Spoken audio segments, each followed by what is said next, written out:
আসসালামু আলাইকুম প্রিয় দর্শক, যে যেখান থেকে আমার এই ভিডিওটা দেখছেন সবাইকে আন্তরিক শুভেচ্ছা ভালোবাসা রইল। তো আজকে 15ই জুন রোজ রবিবার আমরা চলে আসছি সেই নয় বাজার শ্রমিক হাটে। তো দেখবো আজকে শ্রমিকের কি দামটা যাচ্ছে। কিন্তু তুমি তো একটা ভিডিও শর্ট নিছো, শ্রমিকের কি বাজার গেল জানা আছে? শ্রমিকের বাজার তো ওইভাবে বলতেছে না কেউ, মোটামুটি ভালো, সব খুশি খুশি। কত হাজারের উপরে না নিচে? না, হাজারের নিচে নিচে আছে না? ও আচ্ছা আচ্ছা, ঠিক আছে, তাহলে সরাসরি যাই। অবস্থা আসসালামু আলাইকুম। কত টাকা বিক্রি হলেন আজকে? আজকে 600 টাকা।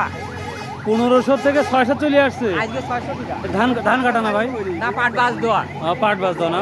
আসসালামু আলাইকুম, কেমন আছেন ভাই? অনেক দিন পর দেখা, আবার টি শার্টটা দেখে আরো ভালো লাগতেছে। যাক আলহামদুলিল্লাহ। তার দিনকাল কেমন চলছে ভাইয়া? আলহামদুলিল্লাহ খুব ভালো লাগছে। শ্রমিক বাজার সম্পর্কে জানা আছে কি দাম যাচ্ছে? ওরকম আমি আসিও নি তো, ওর বাজার জানিও। ও আচ্ছা আচ্ছা, থ্যাংক ইউ ভাইয়া। কত করে বলতে চাস কি? 500-600। ধান কাটা নাকি এটা?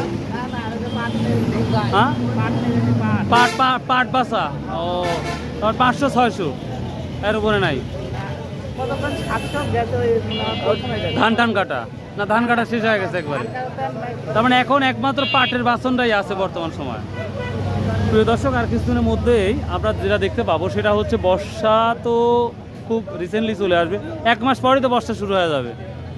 তখন এই সাধারণ শ্রমিকদের সবথেকে কষ্টদায়ক ব্যাপার, তারা চলাফেরা, তাদের কষ্ট, তাদের যে দামটা এটা থাকে না, হয়তো 200-300 টাকার কাজ চলে আসে। তারা যদি এইভাবে কাজ করার পরে যদি 100 বা 200 টাকা হয়, তাহলে তাদের লাইফটাকে পরিচালনা করা খুবই কঠিন হয়। কারণ তাদের বাড়িতে অনেক সদস্য থাকে, যার জন্য তাদের জন্য হার্ড হয়ে যায়। তো যাই হোক, আমরা তাদের জন্য দোয়া করবো, আল্লাহ তাদের যেন সুখে রাখে, ভালো রাখে, এটাই দোয়া করব।